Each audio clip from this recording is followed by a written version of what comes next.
खरा बायफ्लेलांब्लाबो जों खौसे जाफिननो हाथों बिसा नोंखौ संसारनि गाज्रि बोथोराल' दा लोगो मोनथों एसोसिएसननि दैदेनगिरि मानगोनां मेम्बार नोंथांमोनखौ हामबाय होनदों लोगोसे इउनिभार्सिटिनि स्टुडेन्ट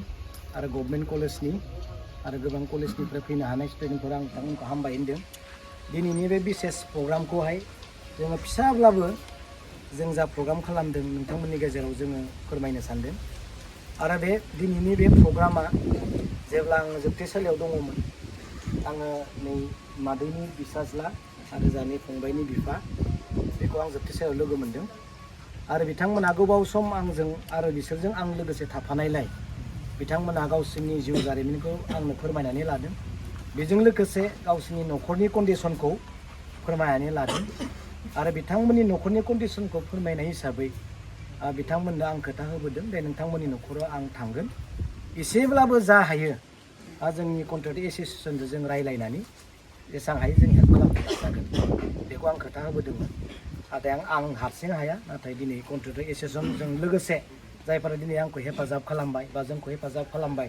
बिथांमोनखौ साबायखर बावनांगोन दा बे सैथो जोङो न'नि अबस्थाखौ जोङो नायनो हरबाय आरो मानसिबो हरबाय आरो नोंथांमोना भिडिअ पेटिसाव नुगोन बिथांमोना उन्दुनो हायै अबस्था न'आ गासैबो गब्लंजोबनाय गोजा आरो मुस्रि सायावनो प्लास्टिक होनानैसो बिथांमोना थानाङो दा बेबायदि अबस्थाखौ नुदों नाथाय बिनि बिपरित बा बिनि बिकल्प जोङो मा मावनो जोङो रायज्लायनायनि गेजेरजों बेवहाय जोङो थिं बान मोनथामजों होनाय जाबाय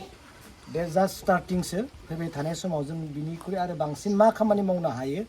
जों रायजोनिफ्राय जों मतामत नागिरगोन आरो रायजोनि हेल्प मोनोब्ला जोङो बे खामानिखौ जों मावनो हागोन दिनै जोङो न'खरावहाय जायफोरखौ आं लोगो मोनदोंमोन जोबथेसालियाव बिथांमोनखौ लानानै जों बे खामानिखौ मावनो नागिरदों दा खोथा होनाय बायदि जिथु थिं रिजिं जों होलांगोन आरो एसे खरसा लेबारनि थाखाय जोङो खरसा होलांगोन बेखौहाय नोंथांमोननि गेजेराव दा होनाय जागोन दा बिनि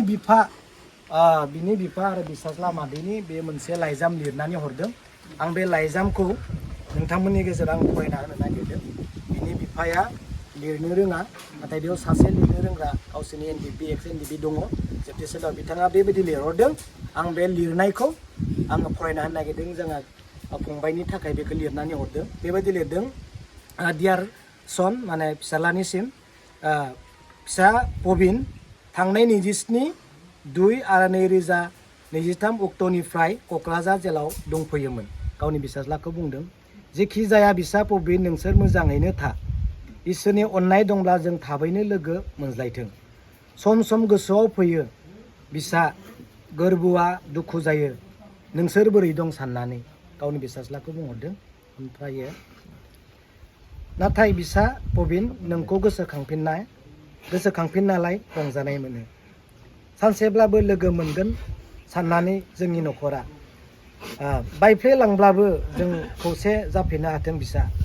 नोंखौ संसारनि गाज्रि बोथोराल' दा लोगो मोनथों नोंनि बिबथै बुलेटखौ गोसो जाना लिरनो होबाय आंनि बिसा बबे नोंसोर मोजाङै था बे लाइजामखौहाय बिनि बिफाया आंनो लिरनानै हरदों माथो दिनै जों नोंथांमोनखौ जों जेबो खालामनो हाया जास्ट जों थिंल' जों होनो हादों अननायखौ दिन्थिनो हादों आरो बिनि गेजेरजों रायजोआ निस्सय नोंथांमोनखौ गोसोखांगोन गामिया दुखुनि समाव हेफाजाब होगोन जों बेखौ दिनै लामा दिन्थिनो नागिरदों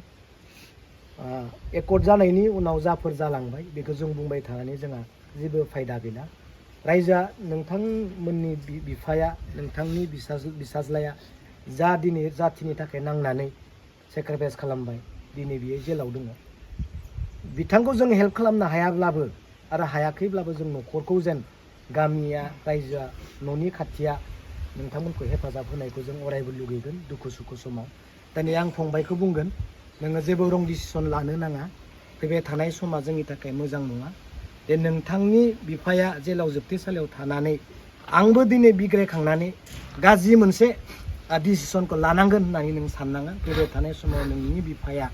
नोंखौ जुदि लोगो मोनोब्ला बोरायब्लाबो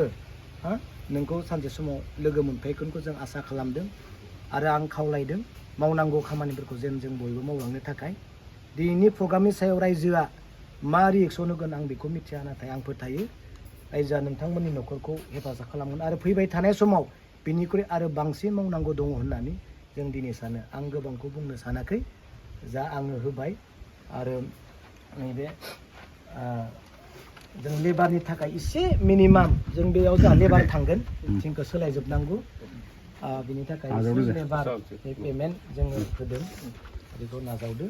आरो हायोब्ला अननानै रायजोआ जोंनिया हाम्बल रिकुवेस्ट दसे सानसेनि थाखाय हायोब्ला अननानै बे थिंखौहाय रायजोआ खालामना होयोबा आं बिराद मोनसे जोंनि कन्ट्रेक्ट एसोसिएसननिफ्राय जों गोजोननाय थागोन। गामियाव रायलायनानै अननानै बेखौ मावना होनो थाखाय आं खावलायदों। गोजोन्थों।